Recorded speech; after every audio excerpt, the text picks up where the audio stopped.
Bueno, prácticas artísticas inclusivas, teatro, danza, canto, es un manual, podríamos empezar a decir, para que docentes, terapeutas, colegas del mundo artístico quieran empezar a pensar un arte, un movimiento que contemple, bueno, a todos y específicamente a las personas con discapacidad de una manera inclusiva, no de una manera segregada, solamente trabajando con ese colectivo, sino justamente vinculándonos y retroalimentándolo. Pero además el libro tiene fotos, es a todo color, es de papel de ilustración, tiene acceso QR. Ajá. Para que te puedas convertir también en un lector activo. O sea, vos vas leyendo el libro y vas accediendo a fotos y a QRs que te vamos contando con distintas puestas creativas, o distintas puestas de teatro, lo que te vamos contando y lo que te voy diciendo para poder después ponerlo en práctica y aplicarlo, bueno, a tu gusto y a tus formatos, ¿no? Juan Ignacio, ¿cómo te va? José Costa te saluda, buen día.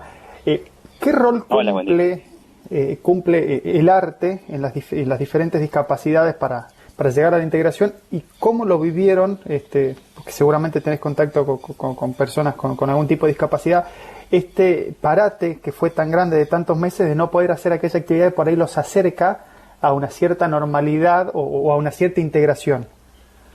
Mira, con respecto a la primera pregunta, yo creo que como a toda persona que le guste el arte, las manifestaciones artísticas nos atraviesan de punta a punta, ¿no? Desde el eje vertical a la perspectiva horizontal. Digo, a quien le interese o a quien le guste o a quien realmente lo apasione, es totalmente intrínseco de esa persona. Es imposible pensarnos quienes elegimos profesiones que tienen que ver con lo artístico o con manifestaciones creativas no tengan un lugar tan importante. En el caso específico de las personas con discapacidad, yo no noto una diferencia frente a eso.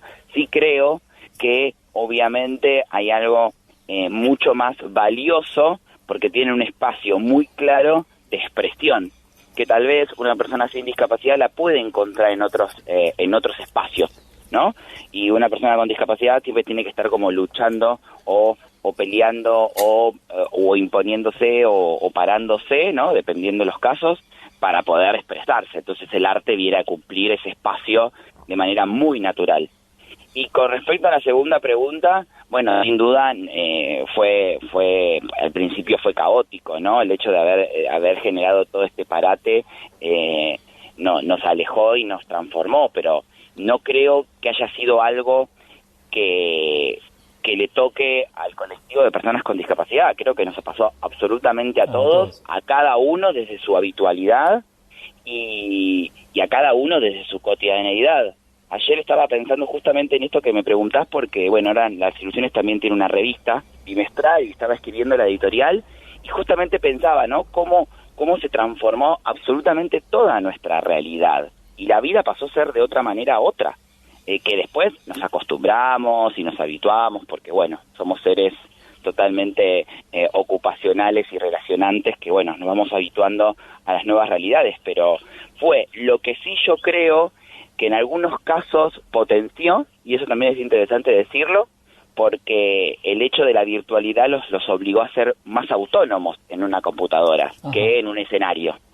El escenario invita a que estemos trabajando todos juntos y nos vayamos acompañando. En una computadora vos estás solo. Puede ser que tengas el apoyo de tu familia, pero en principio para hacer ese arte, teatro, danza, lo que sea, estás solo.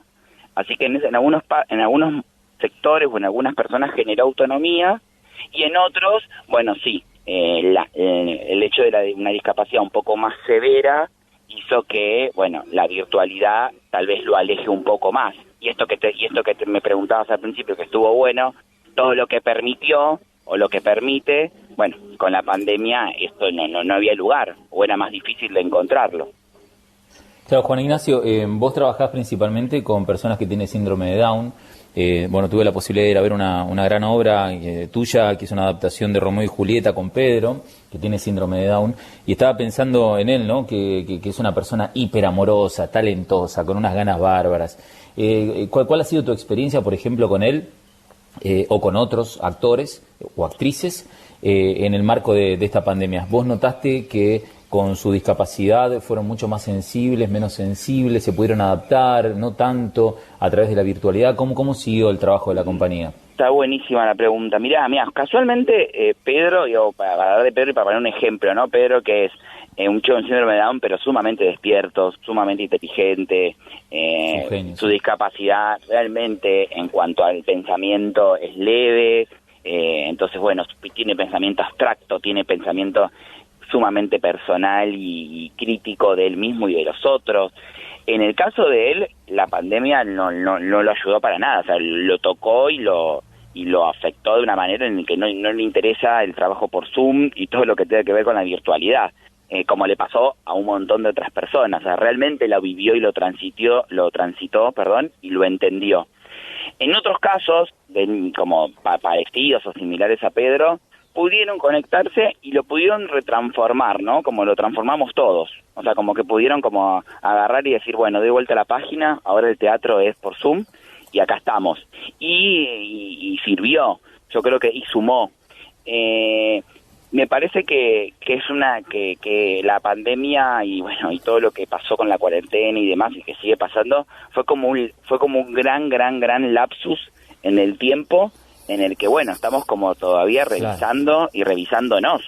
No, digamos, yo creo que vamos a entender lo que pasó cuando finalmente hayamos salido, o sea, de la cuarentena. Ojalá o de la pandemia. que hayamos aprendido algo. Juan Ignacio, te queremos agradecer muchísimo por este tiempo que nos has dedicado en la mañana y felicitarte también por la publicación del libro, Prácticas Artísticas Inclusivas, y un abrazo grande a todos los que integran la Compañía de las Ilusiones, que insisto, tuve el gusto de poder conocerlos, de ir a ver una de sus obras, y hay que promover un poco más, que ojalá que sea muchísimo más este tipo de actividad. Un abrazo gigante, Juan. No, gracias a ustedes por la invitación, y creo que el libro habla de eso, habla de un sello para poder difundir todo esto que estás diciendo, que está buenísimo. Por último, Juan, nos gustaría, porque ahora con el tema de la pandemia más, que nos digas cómo podemos hacer para acceder al libro. Hablaste de un código QR, ¿se puede comprar físico? Sí, se puede comprar físico. El libro fue editado con la editorial Noveduc, Novedades Educativas, así que lo pueden acceder a través de su plataforma de manera, y llega a domicilio, pueden tramitarlo para que directamente les llegue. Y quiero decir, esto era una cosita más, me parece que también es un libro para las familias, porque hay varios capítulos dedicados a cómo pensar la creatividad a nivel familiar. Entonces me parece que está bueno como para toda la sociedad, como decís vos, como para realmente contagiar el arte inclusivo y expandir el movimiento. Juan Ignacio Acosta, un abrazo grande, gracias. Gracias a ustedes. Chau.